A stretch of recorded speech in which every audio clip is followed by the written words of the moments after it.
Sikat na naman sa social media ang isang binatilyo na ito na nang dahil po sa kanyang ginawang pambabasa sa isang dumadaan na motorista noong kapistahan po ni San Juan. At dahil po dito marami po sa mga netizen ang nagpakita po ng kanilang pagkainis sa taong ito. Ngunit sa kabila po ng kaliwat kanan na batikos sa kanya sa social media, ay ganito pa rin po ang kanyang sinabi sa kanyang FB account. Unang-una, di ko sinaktan si Manong, binasa ko lang siya. Nagpaalam ako sa kanya, kuya, babasahin kita, sabi niya. Hindi pwede kasi may meeting siya. Binasa ko pa rin, piyeste.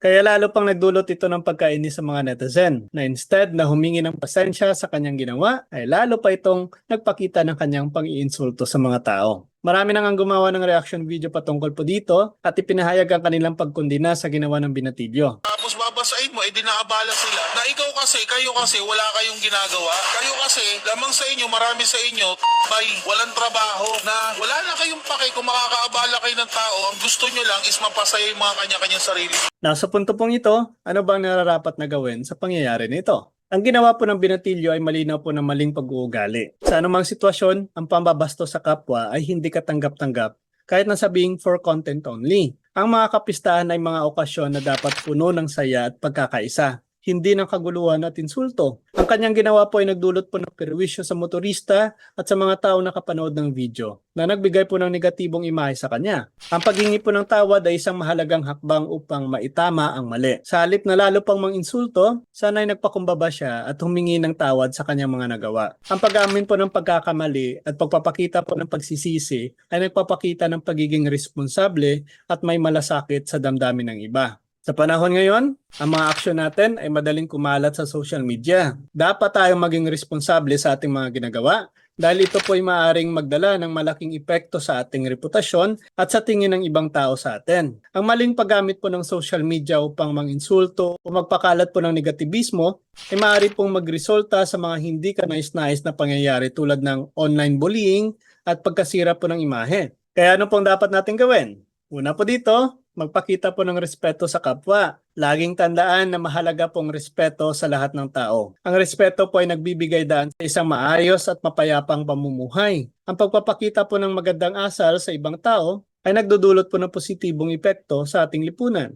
Pangalawa, maging mabuting halimbawa. Bilang kabataan po dapat tayong magsilbing mabuting halimbawa sa ating kapwa. Ipakita natin na kaya nating maging responsable at may malasakit sa iba. Sa ganitong paraan po ay makakatulong tayo sa paghubog ng isang mas maganda at maayos na lipunan. Pangatlo po dito, gumamit ng social media ng tama. Ang social media po ay isang makapangyarihang plataforma. Gamitin natin ito upang magbahagi ng positibo at makabuluhang mga bagay. Huwag natin gamitin ito upang makapalakit o manginsulto ng ibang tao. Ang pagpo-post po ng mga positibong mensahe at gawa ay maaaring magbigay po ng inspirasyon sa iba at magdulot po ng pagbabago sa ating komunidad. Pangapat, pagpapakumbaba. Walang masama po sa pag-amin ng pagkakamali.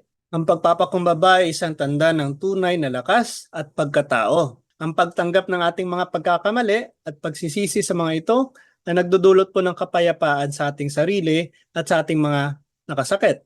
And last, edukasyon at pagpapayo. Mahalagang maturuan po ang kabataan ng tamang asal at responsibilidad. Ang mga magulang, guro at komunidad ay may mahalagang papel sa paghubog ng kabataan upang maging mabuting mamamayan. Ang patuloy po ng pagbibigay ng gabay at payo ay makakatulong upang maiwasan ang mga ganitong insidente sa hinaharap. Ang pag-aaral mula sa mga pagkakamali at pagiging responsable ay mahalaga sa ating paglaki at pag-unlad bilang mga individual. Naway magsilbing aral po ang pangyayaring ito sa ating lahat.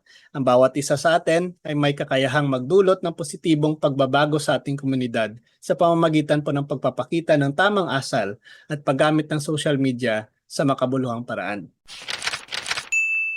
Sana po ay nakatulong ang video nito. Kung nagustuhan niyo po ito, please like and share. Ibahagi po natin ito sa mga kakilala natin. Huwag kalimutan na mag-follow and subscribe sa ating YouTube channel, Mr. Curious Catholic, na makakasama po ninyo sa pagtatanggol ng ating simbahan. Pradeo et Ecclesia, sa Diyos po ang lahat ng kapurihan.